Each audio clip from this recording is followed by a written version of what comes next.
ఓం గం గణపతయే నమః. ఓం వాగర్ధావివ సంపృక్తో వాగర్ధ ప్రతిపత్తయే జగతః పితరో వందే పార్వతీ పరమేశ్వరో. శ్రీ ఉమామహేశ్వరాభ్యాం నమః. వృశ్చిక రాశి మే మాసంలో గ్రహాల యొక్క స్థితిగతులను గనక గమనించినట్లయితే ఈ వృశ్చిక రాశి వారికి అనుకూలంగా ఉన్నటువంటి గ్రహస్థితి చాలా తక్కువనే చెప్పుకోవాలి. చతుర్థంలో ఉన్నటువంటి రాహువు విద్యార్థులకి సంకటంగా వారి యొక్క ఆలోచనలు దుష్ప్రవర్తనల వైపు, దురాలోచనల వైపు, దుర్వ్యసనాల వైపు వెళ్ళేటటువంటి ఆలోచన, సంస్కారహీనమైనటువంటి సంభాషణ చతురత, వారు చేసే ప్రతి ప్రయత్నము కూడా అనాగరికంగా ఉండేటటువంటి పరిస్థితి ఈ శని మరియు పంచమంలో ఉన్నటువంటి రాహువు కలుగు చేస్తున్నారు. మరి ముఖ్యంగా వృశ్చిక రాశ్యాధిపతి అయినటువంటి కుజుడు కూడా శనితో మే 10వ తారీఖు వరకు అక్కడే ఉండటం మరి ఎంతో ఇబ్బందికరమైనటువంటి పరిస్థితి. ఇందాక చెప్పినట్టుగా ఎన్నో రకాలైనటువంటి పనికిమాలిన పనులు చేసేటటువంటి వ్యక్తిత్వము విద్యార్థుల యందు ఎక్కువగా కనిపిస్తూ ఉంటుంది. కోపము, ఆవేశము, నిదానత్వము, ఏ పనైనా సరే ఫాస్ట్గా చేయాలనుకుంటారు. కానీ ఇంట్లో తల్లిగారు కావచ్చు, బంధువులు కావచ్చు, పెద్దవాళ్ళు కావచ్చు, ఆయన కాస్త నిదానంగా ఉండరా అంటే వాళ్ళ మీద కూడా విరుచుకుపడటం ఈ వృశ్చిక రాశి పిల్లలు.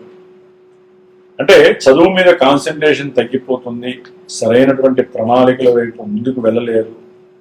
వీరికి ఉన్నటువంటి ఆలోచన కావచ్చు, లేకపోతే నాకు సౌఖ్యం సరిగ్గా లేదని, కంఫర్టబుల్ సరిగ్గా లేదని వీరు చేసేటటువంటి నిర్ణయాలు ఆర్థికపరమైనటువంటి నష్టాలని, కుటుంబాలకి దూరంగా చేయటం అట్లాగే ఫ్రెండ్స్ వలన మీరు భ్రష్టత్వం పట్టేటటువంటి పరిస్థితులు కూడా కనిపిస్తున్నాయి. ముఖ్యంగా వృశ్చిక రాశి వారికి మరి సంతానపరమైనటువంటి ఇబ్బందులు, సమస్యలు మే 10 వరకు కూడా ఈ పొజిషన్లు ఇస్తున్నారు. కాబట్టి సంతాన పాశుపత హోమాన్ని కానీ, లేకపోతే శని పూజలకు సంబంధించిన జపాన్ని, దానాలను కానీ చేయటం వలన, హనుమంతుడి యొక్క చాలీసా చదవడం వలన కాస్త శ్రేయస్కరం కలుగుతుంది. మే 10 తర్వాత రాస్యాధిపతి అయినటువంటి ఈ యొక్క కుజ భగవానుడు 6వ స్థానంలోకి రావటం ద్వారా వీరికి శత్రు రోగ రుణ నివృత్తి జరగటము, మీరు అనుకున్న కార్యం వైపు అంతర్గతంగా వీరికి ఉన్నటువంటి కొన్ని కోరికలు కానీ, లేకపోతే నేను ఈ పని చేయాలి, నేను ఈ వైపుకు దూసుకు వెళ్ళాలి, ఈ వైపుగా నేను ఎగ్జామ్స్ రాయాలి, ఈ యొక్క ఎగ్జామ్స్ ద్వారా నేను ఈ యొక్క గోల్ని కొట్టాలి అనుకున్న వాళ్ళందరికీ కూడా శుభ పరిణామము ఈ మే 10 తర్వాత కలుగుతోంది. కుజగ్రహ అనుగ్రహం పరిపూర్ణంగా కలుగుతుంది. అట్లాగే మే 14 వరకు కూడా సూర్యుడు ఇక్కడే ఉండటము, బుధుడు ఇక్కడే ఉండటం ద్వారా వీరికి చేసేటటువంటి వృత్తి ఉద్యోగాదులలో మంచి పెంపుదల కలగటము, ఆర్థిక ధనలాభాలు కలగటము, వీరిని ఉన్నత అధికారులు అప్రిషియేట్ చేయటము, దాని ద్వారా వీరికి ఉన్నటువంటి ఆ నాలెడ్జ్ని వీరికి తెలియకుండానే మరి బయట వాళ్ళు గుర్తించడం ద్వారా వీరిలో తెలియని ఆ లోపల మానసికమైనటువంటి గర్వం అంటే నెగిటివ్ కాదు, నాలో ఎంత టాలెంట్ ఉందా అనేటటువంటి స్వయం అనుభూతిని మీరు పెంపొందించుకోవటం వలన ఇంకా భవిష్యత్తులో నేను ఇంకా ఏదో చెయ్యాలి అనే తాత్పర్యం పెరుగుతుంటాం. అట్లాగే ఉద్యోగరీత్యా వీరికి కాస్త వీరు పనిచేస్తున్న చోటే దూరంగా ప్రయాణాలు కలగటము, ఆ ప్రయాణాల వలన శారీరకంగా అలసిపోవటము, దాని ద్వారా అవసరం లేని కొన్ని వడదెబ్బలు, ఎందుకంటే ఎండాకాలం కాబట్టి వడదెబ్బ, అగ్నిపూరితమైనటువంటి ఇబ్బందులు కలగటము, ఇట్లాంటివి కూడా కొన్ని కలగటానికి అవకాశాలు ఉన్నాయి. అప్పుల పరంగా మాత్రం దయచేసి వెళ్ళొద్దు. ఒకవేళ భార్యాభర్తల్లో ఎవరైనా అప్పు చేసినా ఆ అప్పులు చేసినటువంటి ఆ అప్పులు తీర్చే ప్రయత్నాన్ని మీరు ముమ్మరం చేసుకునే పరిస్థితి కూడా ఎదురవుతుంది. మరి 14 తర్వాత 15 నుంచి కూడా ఈ రవి మరియు బుధుడు ఇరువురు కూడా మరి వృషభ రాశిలోకి రావటము, అది వృశ్చిక రాశి వారికి సప్తమము వివాహ స్థానం కావడం. ఎవరైతే వివాహపరమైనటువంటి అనుకూలతలు లేవని బాధపడుతున్నారో, ఎందుకంటే 15 వరకు కూడా శుక్రుడు అక్కడ ఉండి తర్వాత అష్టమంలోకి వెళ్తున్నాడు. శుక్రుడు భగవానుడు వివాహ కారకుడు, అది కూడా గురుడితో కలుస్తున్నాడు. కాబట్టి కొంచెం అక్కడ బలహీనపడతాడు శుక్రుడు. అయితే సప్తమంలో వివాహ ప్రయత్నాలు ఎవరైతే చేస్తున్నారో వారికి కొంత ఇబ్బందులు కలగడానికి రవి బుధులు అనేటటువంటి వాళ్ళు ఎక్కువగా అంటే తెలియకుండానో తెలుసో ఆకస్మికంగా బంధువుల ద్వారానో లేకపోతే ఫ్రెండ్స్ ద్వారా కావచ్చు వీరికి సంబంధాలు రావటం, కానీ వీరు సరైనటువంటి ఆలోచన శక్తిని ప్రదర్శించలేక వివాహపరమైనటువంటి ఎన్నో ఆటంకాలు వీరికి మానసిక అసంతృప్తిని కలుగజేస్తాయి. అందుకని ముఖ్యంగా ఈ వివాహ వ్యవస్థ గురించి కనుక చూసుకున్నట్లయితే మగవారికి వివాహాలు కావటం చాలా చాలా కష్టసాధ్యమైపోయాయి. అది ఏ రాశి వారికైనా ఏ నక్షత్రం వారికైనా సరే. వృశ్చిక రాశి వారికి ఈ నెలలో ఎట్టి పరిస్థితుల్లో వివాహం అయిపోతుందనే మానసికంగా రెడీ అవుతారు. ఎన్నో ఆటంకాలు కలుగుతాయి.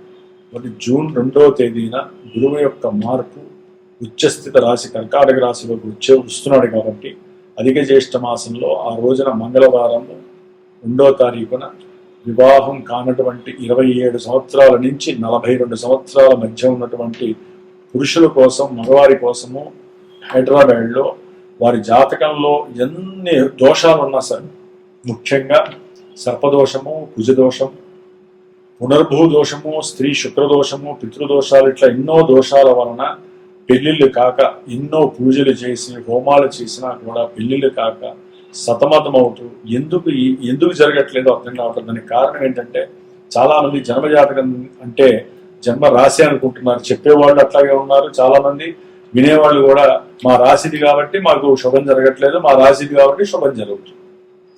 కానీ పుట్టినప్పుడు జన్మ లగ్నం అనే ఒక బేస్ ఉంటుంది. అది ఎవ్వరికి తెలియట్లేదండి. నాకున్న అనుభవంలో చెబుతున్నాను.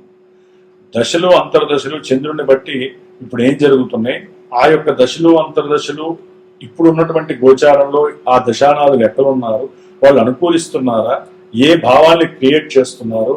కొంతమందికి విద్య, కొంతమందికి వివాహం, కొంతమందికి సంతానం, కొంతమందికి వ్యాపారం, ఇట్లా ఎన్నో భావాలని జన్మలగ్నం ద్వారా దశలు అంతర్దశలు యాక్టివేట్ చేస్తూ అవి గోచారంలో సత్ఫలితాన్ని ఇస్తున్నాయా లేకపోతే దుష్ఫలితాన్ని ఇస్తాయా అనేది ముందు తెలుసుకోవాలి. ఎవరైనా సరే దానికి సరైనటువంటి గురువుని మీరు ఆపాదించుకోవాలి. గురువు ద్వారా మీరు తెలుసుకోవాలి. మా జాతకం ఎలా ఉందంటే, మా దోషాలు ఏమున్నాయి, ఆ దోషాలకు పరిహారం చెప్పండి అని చెప్పి గురువుని అడగాలి. అవే సరైనటువంటి రెమెడీస్. జ్యోతిష్యం అంటేనే రెమెడీ అండి. జ్యోతిష్యాన్ని పురాణంలా వినేసి వదిలేస్తే 10 మంది దగ్గర జ్యోతిష్యాన్ని చెప్పించుకుంటే దానివల్ల లాభం లేదు. పురాణం విన్నంత ఈజీ కాదు జ్యోతిష్యం అంటే. చెప్పేవాళ్ళు పర్ఫెక్ట్ ఉండాలి, వినేవాళ్ళు కూడా దాని గురించి తెలుసుకోవాలి. నాలెడ్జ్ అని కాస్త తెలుసుకోవాలి. తెలుసుకొని దానికి తగ్గ పరిష్కారాన్ని ఆచరించుకోవాలి. కాబట్టి ఈ యొక్క జూన్ 2వ తేదీన వివాహం కాని వారి కోసము ప్రత్యేకించి సుబ్రహ్మణ్య కళ్యాణము, అట్లాగే కన్యా పాశుపత రుద్రహోమము నా పీఠం తరపున నా సమక్షంలో బ్రాహ్మణుల యొక్క సహకారంతో వేదమంత్ర ఘోషతో ఏర్పాటు చేస్తున్నాను. ఎవరైనా సరే వివాహం కోసము ఈ హైదరాబాద్ సరౌండింగ్స్ లో వచ్చి చేసుకునే వాళ్ళు డైరెక్ట్ గా కళ్యాణము చూడొచ్చు, హోమము చేసుకోవచ్చు. దూరంగా ఉన్నటువంటి వారు నన్ను సంప్రదిస్తే గనక తప్పకుండా వారి గురించి నేను చేసేటటువంటి ఈ హోమంలో ప్రత్యేకించి నేనే వారి కోసం హోమం చేస్తాను. ఆ యొక్క రక్షని మీకు పంపించే ప్రయత్నం కూడా చేస్తాను. కాబట్టి ఈ యొక్క వృశ్చిక రాశి వారికి అష్టమంలో ఉన్నటువంటి గురువు ఆర్థికపరమైన నష్టాలని, అట్లాగే శుక్రుడు కూడా అక్కడ ఉండడం ద్వారా భార్యాభర్తల మధ్య ఒకంత ప్రేమ, ఆప్యాయత, లేకపోతే ధన సంబంధితమైనటువంటి పుత్ర సంబంధితమైనటువంటి విషయాల పరంగా కొంత విభేదాలు, మాటలు ఫలించకపోవటము, సంభాషణలో చతురత లోపించటము, ఇలాంటి వాటి వలన కూడా ఎన్నో ఇబ్బందులు కుటుంబంలో ఎదుర్కోవాల్సిన పరిస్థితులు, చేసే వివాహ ప్రయత్నాలలో లోపాలు, ఆర్థికపరమైనటువంటి అప్పులపరమైనటువంటి సమస్యలు వీరిని మెడకి ఉచ్చు వేసి బిగించినటువంటి పరిస్థితులు కలుగజేస్తాయి. వృశ్చిక రాశి వారు గురు శుక్రుడు అష్టమంలో ఉండటం, శుక్రుడు అష్టమంలో ఉండటం మంచిదే, కానీ గురువుతో కలిసి ఉండటం ఉపయోగం లేదు. ప్రయాణాల వలన కొన్ని ఆకస్మిక ప్రమాదాలు కూడా జరిగి ధన నష్టం కలగడానికి అవకాశం, సంతానపరమైనటువంటి యోగ్యతలు కూడా కొంతమంది కోల్పోయే అవకాశం, కుటుంబాన్ని దూరంగా చేసుకోవడం పరిస్థితులు కూడా ఉన్నాయి. అట్లాగే వృత్తి స్థానమైనటువంటి కర్మస్థానంలో కేతు ఉండటం వలన చేసేటటువంటి వృత్తి ఉద్యోగాదుల్లో ఇబ్బందులు ఎదురయ్యే అవకాశాలు చాలా మందికి వృశ్చిక రాశి వారికి ఉన్నాయి. చేసే వ్యాపారంలో సరిగ్గా గనక మనసు పెట్టకపోయినా, మీరు కోరికలతో వ్యాపారం చేస్తూ మాకు ఎంత లాభం రావాలి అనుకొని సమయస్ఫూర్తి, సమయపాలన లేకపోతే వ్యాపారం డౌన్ ఫాల్ అయిపోతుంది. కాబట్టి విష్ణు సహస్రనామాన్ని చేయించండి. విష్ణువు యొక్క హోమాన్ని అయినా సరే ఏదో రకంగా సుదర్శన పాశుపత హోమము ఇలాంటివి చేయించుకోవడం ద్వారా వ్యాపారంలో స్థిరత్వం కలుగుతుంది. కాబట్టి ఈ యొక్క మాసంలో హనుమత్ జయంతి మనకి మే 12వ తారీఖున వస్తాం. కాబట్టి తప్పకుండా వృశ్చిక రాశి వారు శని కుజుల యొక్క దుర్మార్గము అట్లాగే రాహు యొక్క దుర్మార్గపు చర్యల నుంచి బయటపడాలన్నా, ఆర్థికపరమైనటువంటి నష్టాలని కష్టాలని ఎదుర్కొనే శక్తిని ఇవ్వాలంటే ఆ యొక్క హనుమంతుల వారి యొక్క అనుగ్రహాన్ని తీసుకోండి. పీఠం తరపున ఆ రోజున విశేషంగా నేను ఆల్రెడీ 70 రోజులు బట్టి వీళ్ళందరికీ కొంతమంది కోసం నేను చేస్తున్న ఈ పూజలో అంతర్భాగంగా ఈ యొక్క హోమాన్ని ఆచరిస్తున్నాను. ఆ హోమానికి ఎవరైనా పార్టిసిపేట్ చేసినా సరే తప్పకుండా వారి పేరున నేను చేసి ఆ యొక్క భస్మాన్ని కూడా వారికి నేను అందజేస్తాను. ముఖ్యంగా మే 16 అమావాస్య శనివారం రోజున శని జయంతి సందర్భంగా పీఠంలో శని బాధలు పడుతున్న వాళ్ళందరికీ కూడా ఏ విధమైన కష్ట నష్టాలు ఉన్నా సరే ఆ యొక్క శనీశ్వరుడి యొక్క అనుగ్రహం కోసం ఆయన పుట్టినరోజు మనందరికీ ఆయన ఆశీర్వచనం చేయడానికి నేను ప్రత్యేకించి పీఠంలో మరి ప్రతి అమావాస్య నేను చేస్తూనే ఉంటాను. ఈ అమావాస్యకి శనిగ్రహం యొక్క మూలమంత్రంతో పాశుపత్ర రుద్రహోమాన్ని ఆచరిస్తూ నవగ్రహ నక్షత్ర అమావాస్య హోమాన్ని అట్లాగే విశేషంగా మృత్యుంజయ హోమాన్ని కూడా ఆచరిస్తూ ఆ యొక్క భిక్షను కూడా ఎవరైతే ఆ హోమంలో పార్టిసిపేట్ చేస్తారో ఆ రక్షణ భిక్షగా మీ అందరికీ కూడా పంపించే ప్రయత్నం చేస్తున్నాను. కాబట్టి వృశ్చిక రాశి వారికి ఈ మాసపు నెల రోజులు కూడా కొంచెం అస్తవ్యస్తమైన పరిస్థితులు ఉంటే ఒక్క కుజుడు వలన మీరు అనుకున్న కార్యాలు నెరవేర్చుకోవడానికి బలం బాగుంది. రోగ నిరోధక శక్తిని మీరు పెంచుకునే అవకాశం మే 10 తర్వాత ఉంది. ఏ పనులైనా సరే మే 10 తర్వాతే ఉద్యోగపరంగా కానీ అనుకూలతలు వస్తాయి. ఆర్థిక లావాదేవీల్లో విశేషమైనటువంటి స్పందన కలుగుతుంది. మీరు ఏ పని చేసినా ధైర్యము సాహసము అప్పటి నుంచే కలుగుతాయి. కాబట్టి ఈ విధంగా ఈ యొక్క వృశ్చిక రాశి వారు మిగతా గ్రహాలన్నింటినీ స్తోత్రపరంగా పారాయణ చేసుకోండి. హనుమంతుడి చాలీసా చదువుకోండి, మీకు శుభం జరుగుతుంది. ఓం సం శరవణ భవాయ నమః.